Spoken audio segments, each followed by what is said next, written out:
Welcome to part 3 and 4. You'll recall in part 2, Queen Sierra's emotions were in turmoil due to her decision to send Choriste and baby Rolander away on the magical ship Ezra to the mainland of Lazarus. It was during this time that the wise Sorceress Geigastand confronted the Queen, accusing her of unleashing unknown powers and forewarning her of the dangers that lay ahead.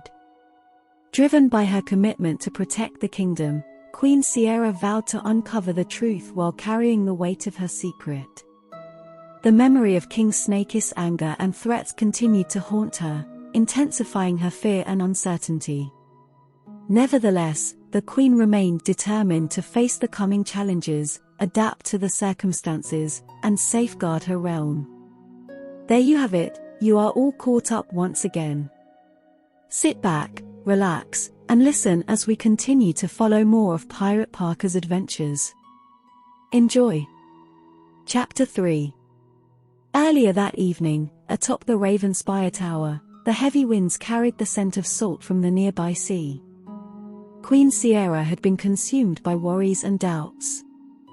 She couldn't help but wonder if Sir Geoffrey had succeeded in helping Choriste and baby Rolander escape.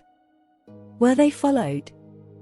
Were they sailing to Lazarus undetected, or had they been captured? And what if the king discovered her part in Rolander's disappearance? So many questions. So much uncertainty and fear about what would or could happen next. Just as the Queen had commanded, Sir Geoffrey patiently waited for Choriste and Rolander near the entrance of the trail to the hidden cove. "Choriste, there you are," Sir Geoffrey greeted them with a big sigh of relief. "I am so glad that both of you have arrived safely. Please, follow me now. We really must hurry." As they stepped onto the trail, the dense vegetation closed in around them, creating a canopy that filtered the moonlight, casting shadows on their path. Sir Geoffrey took the lead, his steps quick and guiding them along a barely visible path that wound through dense vegetation. They moved swiftly, and they could feel the urgency of their mission in the air. Choriste's anticipation grew, and he couldn't contain his burning question. "Sir Geoffrey, where are we going? And where is the ship the Queen promised?" eagerly asked Choriste.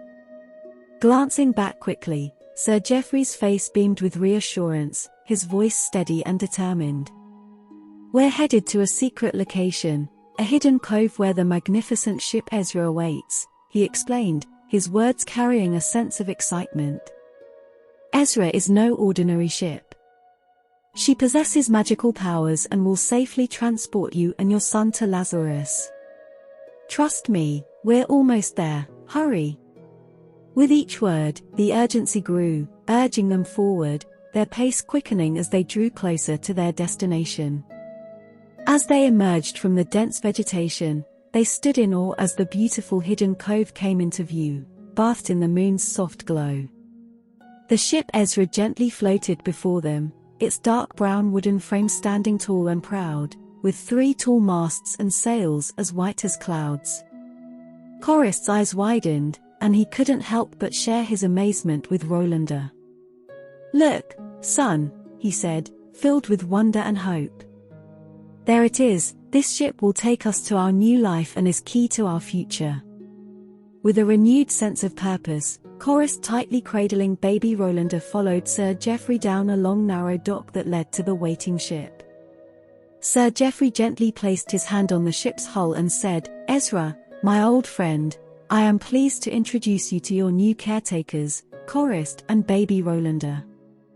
Queen Sierra commands that you sail for Lazarus immediately, docking on berth number 3, pier number 7, as this will be your new home in Lazarus. Obey your new caretakers faithfully, and they shall treat you with respect and kindness." Sir Geoffrey looked up and continued, "May favorable winds forever guide you, and the sea gods forever keep you safe. Farewell, my dear friend. Farewell." Choriste was puzzled and blurted out, "But where is the crew? Where are the sailors to navigate her?" Sir Geoffrey smiled, "Fear not, Ezra is a very special magical ship. She doesn't need a crew to sail her. As her new caretakers, she will only listen to your command now. Be good and kind to her. Simply tell her where you want to go, and she will take you there. Now please, you both must be on your way. Travel safely. Choriste and baby Rolander stepped aboard the mighty ship and looked around in awe.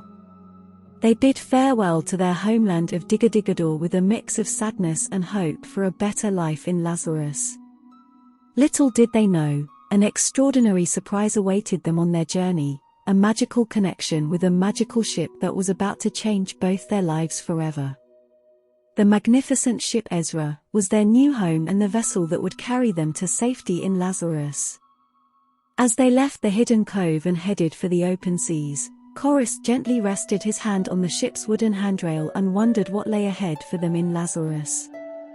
To his astonishment, a bright playful voice suddenly echoed in his mind. Choriste, that's an excellent question. Let me reassure you, Lazarus is a very beautiful and charming place. The voice then said with added excitement, and there will be marvelous adventures just waiting to be discovered, you'll see. I hope you are ready to embark on this thrilling journey with me. Choriste's eyes widened, and a biggest smile formed on his face as he turned to his little boy, who was gazing curiously at the ship. Did you hear that, my little one? This ship, Ezra, she can speak to me in my mind. This is amazing. Ezra's voice continued to resonate in Choriste's thoughts as they sailed. Oh, and let's not forget about your little fellow Rolander, he as well has much to see and experience in Lazarus. I can't wait for both of you to see it. Choriste spoke out loud and asked, but Ezra, how are you doing this? My dear Choriste, said Ezra, you still have lots to learn about me and the magical ways of this enchanted ship. I have been doing this and doing it well for over 200 years. But how? I am not sure how. All I know is that one day, a long time ago, I was Ezra the magical ship. And whenever my caretaker touched me, I could somehow read their minds or hear their voice and then somehow magically echo my own voice into their mind. That's how we are communicating now. As they continued their voyage together, Ezra's positive joyful voice danced in Choriste's mind, as they shared many thoughts, experiences, and questions just as true friends do. With her reassuring words, Ezra knowingly urged Choriste to embrace the unknown and face the upcoming adventure with courage. I promised you that together, we will overcome any challenges that come our way. Grateful for Ezra's companionship and support, Choriste nodded, ready to conquer whatever lay ahead in Lazarus.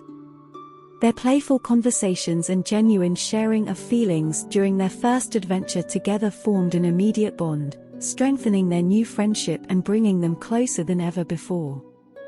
As the ship sailed further into the vast expanse of the open seas, Choriste and Rolander looked forward to the adventures awaiting them in their new destination. Little did they know that their connection with Ezra would play a significant role in shaping their destinies and the magical journey that awaited them in Lazarus. Chapter 4. As dawn broke over the horizon, the first golden rays of sunlight painted the Lazarus sky in beautiful shades of orange, yellow, and pink, signaling the start of a new day and a new chapter in their lives. Ezra had skillfully navigated through the treacherous seas. She was sailing into the port as the harbor came alive with activity as sailors bustled about, preparing their ships for the day's adventures. Once at the pier, a tall harbor master with a twinkle in his eye waved them into berth number 3. Ahoy there, the harbor master called out, his loud voice warm and welcoming. Welcome to Lazarus, Choriste and young Rolander. I've been expecting you.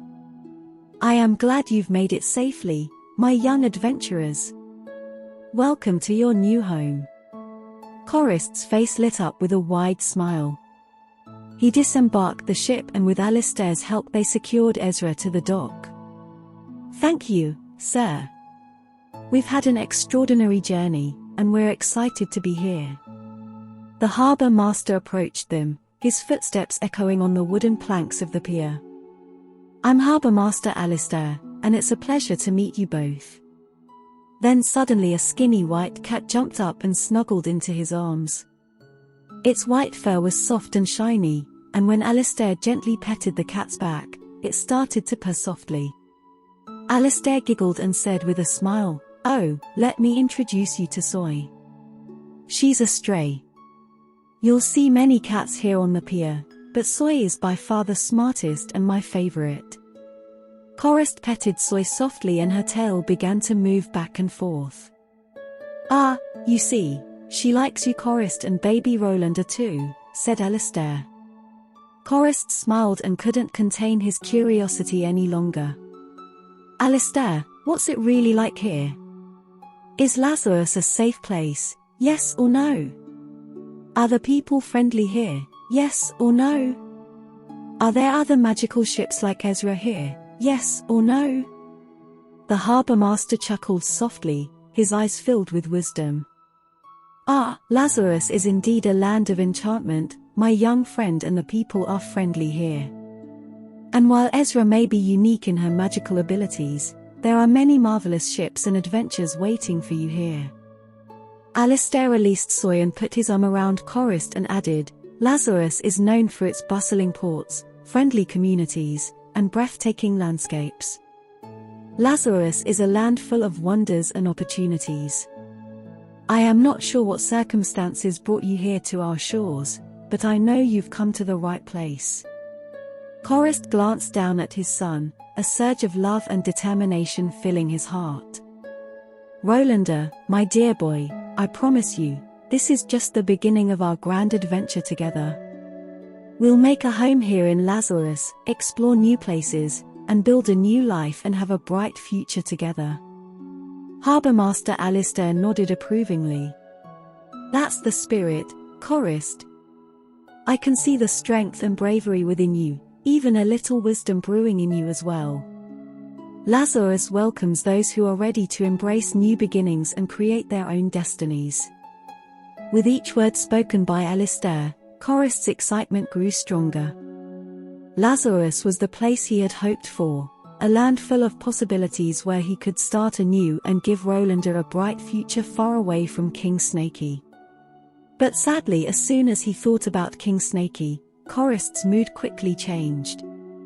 He worried again about their true safety and how they ended up here. How could he ever forget what happened to them and why they had to leave their homeland of Digadigador? When the harbour master Alistair finished speaking, he reached out his hand to Choriste but noticed something was very wrong. Choriste now had a deep look of concern and sadness on his face. "Welcome to the shores of Lazarus," Alistair said with a friendly smile, still sensing Choriste's unease. "May this land truly bring you joy, exciting adventures, and make your dreams come true for you and your son. If you ever need help or have questions, I am here for you. The people of Lazarus are here for you." Choriste shook the harbour master's hand firmly but still felt somewhat uneasy. "Thank you, Alistair. We really do appreciate your warm welcome and reassurances. We'll try our best to make the most of our time here," he said. But even as Choriste spoke and tried to believe those words, he couldn't help but feel worried and nervous about starting a new life in this unfamiliar place. Alistair's gaze softened, somehow understanding the turmoil in Choriste's heart. "Choriste, I know change can be daunting, my friend, especially when leaving a troubled past behind. But remember, Lazarus is a land of second chances. Here, you have the opportunity to create a new story, free from the shadows of your past. Take each step with courage and hope on your new journey." With a half smile, Choriste could feel Soy brushing up against his leg and nodded as a flicker of hope rekindled within him. "Thank you, Alistair. Your words have given me strength. I will do my best to embrace this fresh start." Then looking down with a big smile, he said, "Thank you Soy for the welcoming." With renewed determination, Choriste turned to Rolander, who looked up at him with wide eyes. "Rolander, my son, we may have faced challenges, but this is our chance to build a brighter future. As Choriste stood beside his new ship, he couldn't help but reach out and place his hand on Ezra's hull, feeling the connection they had developed during their first journey together. Instantly, he sensed a comforting presence, as if the ship completely understood his mood of worries and offered silent reassurance in its place. In a light-hearted moment, Choriste whispered, "Ezra, my friend, it seems we've come to the right place. This is a land filled with wonders and challenges, I am sure. I want this new chapter to be a hopeful one so that I can create a home where my little guy Rolander can and will flourish." To his surprise, Ezra's voice quickly echoed in his mind, a gentle feeling of warmth. "Choriste, my friend, fear not. You and your little fella and I are now bound by a shared destiny.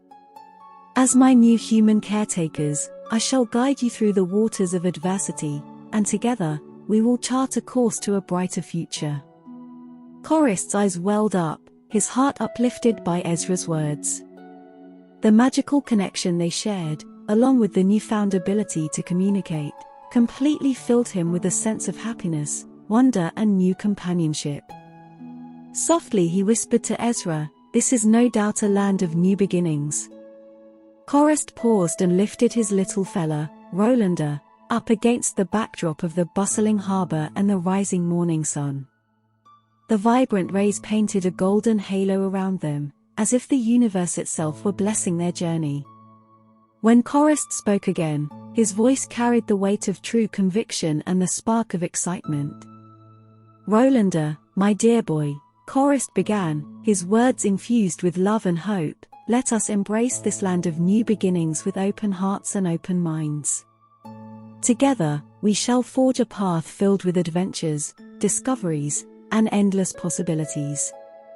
Our story starts here and now. Together, let's make it extraordinary." End of part 3 and 4. Thank you once again for listening. These 2 short chapters were especially fun to write for you. For your information, this section had been originally written as part 2, chapter 2, but then, I came up with the encounter between Queen Sierra and the wise Sorceress Geigastand and had to make a difficult adjustment. In this section, Choriste and baby Rolander are sailing away to their new home, Lazarus. We are introduced to the magical ship Ezra and discover her extraordinary ability to communicate with her new caretakers, Choriste and his little fella, baby Rolander. Also for the first time, we meet the Lazarus harbor master, Alistair, and his skinny cat, Soy, that welcomes them to their new home of Lazarus. In the next chapter, we will finally meet Pirate Parker and witness the beginning of his first big adventure. I am excited to bring you his story. Stay tuned. Love, Meme and Pep Pear.